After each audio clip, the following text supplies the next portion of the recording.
Coming up, no more free parking at Balboa Park. And if you live outside of the city of San Diego, you'll pay twice as much. We take a look at the rates the city council just approved. Plus, a warning from a local attorney who says immigration enforcement agents are now detaining people who are taking the last steps toward gaining legal status. And a late night vote in Vista, what the city's new sanctuary city policies mean for residents.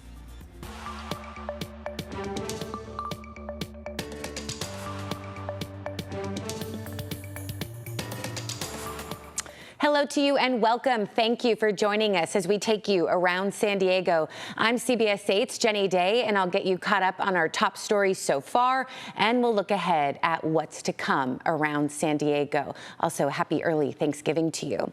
So right now, San Diego residents are on the lookout for more wet weather after a series of rainstorms hit the region all throughout the past week. An atmospheric river that is now cleared out of our area led to flooded roads and a water rescue in Sereno Valley, as well as a downed tree in the Del Sur community. In southeastern San Diego, many residents who endured catastrophic flooding last year remain on high alert. They have been constantly monitoring the storm channel near their homes, which city crews have been keeping clean. Yeah, as long as this keeps clearing out the water, I'm not too concerned, but if it gets worse than it was, then yeah, I'm definitely concerned. Now, while these rains bring elevated risks of flooding and dangerous driving conditions, many residents we spoke with say they are also welcoming the lowered risk of wildfire danger. And take a look at this. A City Heights gas station's canopy collapsed. It happened last Saturday on El Cajon Boulevard during the storm. Despite one of the structures falling, we saw people still pumping gas. And the Federal Aviation Administration is lifting all restrictions on commercial flights that were imposed during the government shutdown. The restrictions impacted 40 major airports, including San Diego. The agency says airlines can resume their regular flight schedules. The flight cuts had started at 4% and then grew to 6%. Well, parking pass fees for Balboa Park are moving forward. Starting in January, San Diegans who do not want to pay a daily fee will then be able to purchase a monthly, quarterly, or annual pass. The annual pass will run those who live within city limits $150 a year. But county residents who live outside of the city of San Diego will pay twice that amount. Some say this will lead to fewer people visiting San Diego's crown jewel. Money from a person from La Mesa is just as valuable as from a person from Tierra Santa.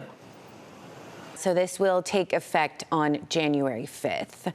And Vista is now a sanctuary city. The city council voted 3-2 late on Tuesday night to limit local law enforcement collaboration with ICE and Homeland Security. The resolution includes prohibiting federal immigration enforcement in city properties without a warrant and protecting residents' personal data. Mayor John Franklin voted against it, saying it undermines public safety and federal cooperation. The decision followed hours of public comment and rallies by supporters of the resolution. Meantime, right now, local attorneys are raising alarms about what's happening during some immigration interviews. Attorney Tessa Cabrera accompanied her client to a green card interview. Cabrera says her client first came to the U.S. around 2002. Years later, then he applied for lawful permanent residence. The interview started normally with the officer reviewing his application. Once the client signed acknowledging that he was submitting his application, then ICE walked in. And it was pretty shocking. The two ICE officers walked in, directly looked at him, asked him his name. He confirmed his name. They ordered him to stand up and then put him in handcuffs.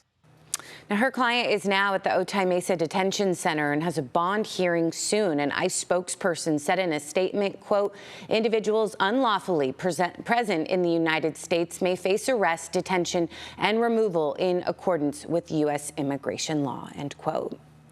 And a man convicted of threatening to shoot up Shoal Creek Elementary was sentenced Wednesday to 2 years in prison, but has already been released now on parole. Lee Lohr sent hundreds of threatening emails nearly 2 years ago. He got credit for 18 months already served, and the judge noted he had no criminal record. The school's principal says the threat changed her forever. For emergency exits, I analyze crowds when we are at our school, and I constantly question, are we safe? Is someone here to cause harm? So Laura must stay 100 yards away from the school and the principal and was advised to get mental health treatment. New legislation was also passed because of this case, making it a crime to threaten harm against a building like a school. Now, this all comes as we are learning a man involved in a deadly human smuggling operation off San Diego's coast has also been sentenced, this time to 16 months in prison. 31-year-old Sergio Rojas Fergoso admitted to being a getaway driver when a Ponga boat overturned off Del Mar in May. 3 people died, including a 14-year-old boy and his 10-year-old sister, whose body has never been found. Federal prosecutors say Rojas Fergoso has a history of smuggling and was previously deported. Through a translator, he apologized in court. We are told then he'll be deported after serving his sentence. Staying in court, a man who attacked employees and customers inside of a Santee hair salon was just sentenced to 6 years in state prison. 28-year-old August Marriott was captured on cell phone video becoming enraged at a Great Clips on Mission Gorge Road back in January after a worker told him he was late for his appointment. Marriott vandalized the business, threatened employees, and threw shampoo bottles, leaving one person with minor injuries. He pleaded guilty to assault earlier this year and a prior strike conviction, then doubled his sentence. Well, now to a sad update for Padres fans. Former Padres pitcher Randy Jones has died. Jones was a pitcher who exemplified what it means to be an ace for our team. He was the first Padres pitcher to ever win a Cy Young Award. That year, he started 40 games and threw 25 complete games. He's a 2-time All-Star. His jersey has been retired. He was inducted into the Padres Hall of Fame in 1999. And in a statement responding to the passing, the Padres said, in part, Randy was committed to San Diego, the Padres, and his family. He was a giant in our lives and our franchise history. Randy Jones was 75 years old. Still ahead, new data shows San Diego police staffing shortages are causing longer response times. Plus, a new proposal that will drive tuitions higher across the University of California school system. Welcome back. Right now, San Diego County supervisors are backing lawsuits by Planned Parenthood and the state attorney general against the Trump administration. This comes after the administration moved to block Medicaid reimbursements for clinics that also provide abortion services. Supporters say the funds are needed for basic care like breast exams, cancer screenings, and birth control for more than 32,000 low-income San Diegans. Opponents argue the county should not spend resources on federal legal battles. And the county also voted 4-0 to audit money spent on homeless programs. A recent state audit report cited by Supervisor Jim Desmond found that between 2018 and 2023, $24 billion in state homelessness funding was spent with, quote, little to no consistent tracking or oversight, unquote. Now, the vote charges the county's chief administrative officer to then report back in 90 days from now. We'll keep you posted. And San Diego police are investigating an explosion in Ocean Beach that sent shrapnel flying into a parked truck. Police say the blast happened in an alley off of Brighton Avenue. No one initially reported it, actually, until they discovered that shrapnel had damaged a truck. Bomb squad and arson investigators found scorch marks and debris. One neighbor told officers their room shook and they saw a ball of fire outside of their window. Letting them know that, it sounded like it was like a pipe bomb of some kind, because it was extremely loud and the ball of fire. So, yeah, it was. It definitely could have impaled somebody. We're really lucky that it didn't. Yeah, for sure. Come on, OB. The person responsible for the explosion could face felony charges. If you do know anything, you are certainly asked to call police or San Diego Crime Stoppers. Well, new data shows the San Diego Police Department is slow to respond to non-emergency calls. The report from the Police Officers Association of California says it's because of staffing shortages. For serious but lower priority crimes like missing children and domestic violence, the department averages a 36-minute response time, more than double the 14-minute goal. Right now, the department is budgeted for 2,000 officers, but they have 200 vacancies and more than 100 officers still in training. Staffing is a huge crisis. It continues to be a crisis over the last decade or so. getting worse from 2020 on. And what happens with staffing is it causes a lot of problems for the community, particularly with high response times, increased overtime, which costs extra money, and we're seeing that time and time again. So head to CBS8.com where we have that full report. Well, a woman whose hoarding case plagued an Ocean View Hills neighborhood for years is facing new charges. Lisa Golden was just arraigned on charges including stalking, domestic violence, death threats, and disobeying a court order. Back in May, a judge ordered her to stay 100 yards away from her former home after 2 suspicious fires and the disappearance of $200,000 in insurance money. A former neighbor was also granted a restraining order. Golden's next hearing coming up on December 2nd. Well, the University of California is set to increase its tuition in the next couple of years. Regents voted in favor of proposed hike despite opposition from students. Now, the current tuition program expires next year. The new plan is similar. It would lock in prices for 6 years and cap annual increases at 5%. Financial aid contributions will also be reduced. Regents say that the hike is needed to offset inflation, state budget cuts, and potential federal cuts. The increase will take effect in fall of 2027. And more than 37,000 unionized UC service and patient care technical workers were on strike this week. They held demonstrations at the UCSD medical centers in Hillcrest and La Jolla. This is video of the same union and another striking back in February. The union, called AFSCME, held the strike at 18 locations statewide, citing the university's failure to settle a contract addressing the cost of living. The University of California says these workers received a 5% raise in July and that they've made significant wage increase proposals. UC says they are, quote, committed to working toward a fair and sustainable agreement. Meantime, the University of California reached a tentative deal with the union representing more than 25,000 nurses. California Nurses Association, National Nurses United, has been bargaining for a new contract since June, pushing for better staffing and safeguards on artificial intelligence. Coming up, a major update on the pet cremation business that shut its doors without warning. The owner has now been evicted. We'll tell you where things go from here. Well, now to continuing coverage of a story we've been following for months about a pet cremation business that closed its doors with hundreds of animals still inside. In some cases, customers were given the remains of the wrong animal. Others received nothing at all. CBS 8's Steve Price got inside that business and has a major update. When the owner of Angel Paws Pet Cremation shut his business down without warning over the summer, no one really knew what we were going to find inside. But earlier this month, the owner was officially evicted, and the landlord has now had a chance to go through the business. He shared with us what he found, but I want to warn you, it is disturbing. Manuel Villanueva first knew something was wrong in July when Angel Paws quit paying rent, and he stopped by for a visit. I came in, inspected the premises, and I saw that it was horrific. There were bodies on top of freezers. It was smelling. It was decomposing bodies. Manuel says he offered to help owner Chris Settle, seen here in file video, clean things up. But then he noticed gas to the business had been shut off, meaning the crematory couldn't run. Manuel says despite that, Chris kept taking in more animals. Unfortunately, he knew that he could not cremate them.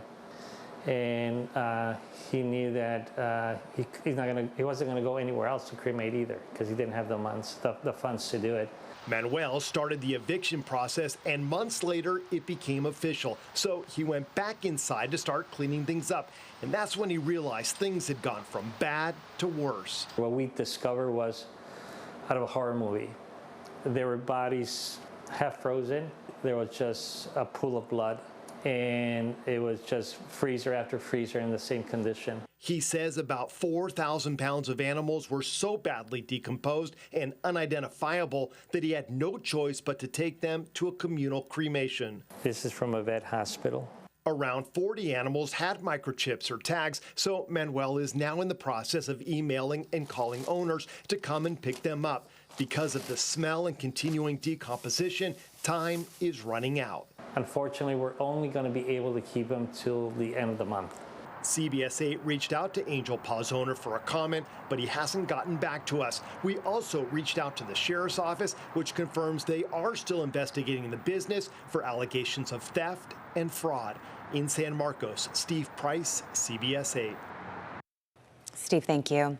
Hey, well, with Thanksgiving just days away, a local nonprofit is helping military families facing food insecurity. Operation Homefront says 25% of active duty families report some level of food insecurity. Within this last year, they saw an increase of about 114% in requests for food-related financial assistance. The organization says military families have been struggling since way before the government shutdown. We've seen a 57% increase in food-related requests in the last 5 years, and so that's regardless of the shutdown. Yeah, the nonprofit says military families face different struggles than the civilian population, including housing relocation costs and spousal unemployment or underemployment. And one of San Diego's longest-running publications is on the brink of shutting down. The San Diego Reader has been around for more than half a century, but now its owner is pleading for help. The Reader was founded in 1972 as an independent weekly paper. It specialized in all things local, from community issues to upcoming shows, restaurant reviews, and featured free classified ads. But signs of trouble started back in February when the Reader closed its Golden Hill offices and transitioned to an online format. Recently, the owner posted online asking for help in raising $120,000 to secure the Reader's future for the next few years. As of today, $10,000 has been raised. Well, home sales are heating up across San Diego County and in California. October sales in the county rose nearly 3% from September and more than 6% compared to last year. Statewide home sales hit their highest levels since February. The median price for a single-family home in San Diego County was $985,000 last month, down actually slightly from September. The California Association of Realtors says that housing demand has been steadily improving for 3 months straight, despite mortgage rates ticking up since late October. We've got this going for us, though. They say San Diegans pay the lowest cell phone bills in the country. That's according to phone number management company Number Barn. They found San Diego residents pay an average monthly phone bill of $182.66. We are tied with Bakersfield, apparently, for the lowest bill. Nationally, the average is over $196 a month. The most expensive city, apparently, was Chicago, where people are paying an average of $213 a month. All right, still ahead, South Bay students are rolling up their sleeves to take on climate change in an Earth 8 report. Keep it here. Welcome back. Well, with their future on the line, some students in Chula Vista are taking on climate change with their own hands. CBS 8 meteorologist Vanessa Paz shows us how they are leading by example in this Earth 8 report. Amid a sea of students at Rancho Del Rey Middle in the South Bay are members of the nonprofit Y4SF, short for Youth for a Sustainable Future. At Nutrition Break, a time they could spend socializing, they're choosing instead to make a global impact one bin at a time. Collecting unwanted food that would normally be tossed, like perfectly good fruit, applesauce, packaged pastries, to donate to food banks. Steps away, another group collects food scraps to turn into compost, sifting through gallon buckets and separating recyclables from trash. Amid the bustle, we found 13-year-old 8th grader Armando. I asked him politely and saying, can you please pick that up and take it to over here? Their mission, give back to the community and keep food out of the landfills. Last year, the program diverted 140,000 pounds of food waste and 85,000 pounds of food went back to feeding families.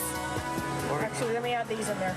There's a lot of waste in our schools. It's heart-wrenching to see how much. And anyone out there that's in the schools at one time or another, teachers, educators, yard duty, anyone that's in the schools knows how much food waste there is. Tina Matthias brought Y4SF to Rancho Del Rey and nearly 24 other South Bay schools. It's a branch of her original nonprofit, South Bay Sustainable Communities. We cannot exist without food, and this food should not be going into the landfill. And for these kids to understand that fact, That's huge. Turning lessons into reality, program advisor Ms. Pablo recently took student volunteers on a field trip to the Otay Mesa landfill. It took me 3 years to get this field trip to happen. There's a lot of logistics. An eye-opening field trip for students and the adults.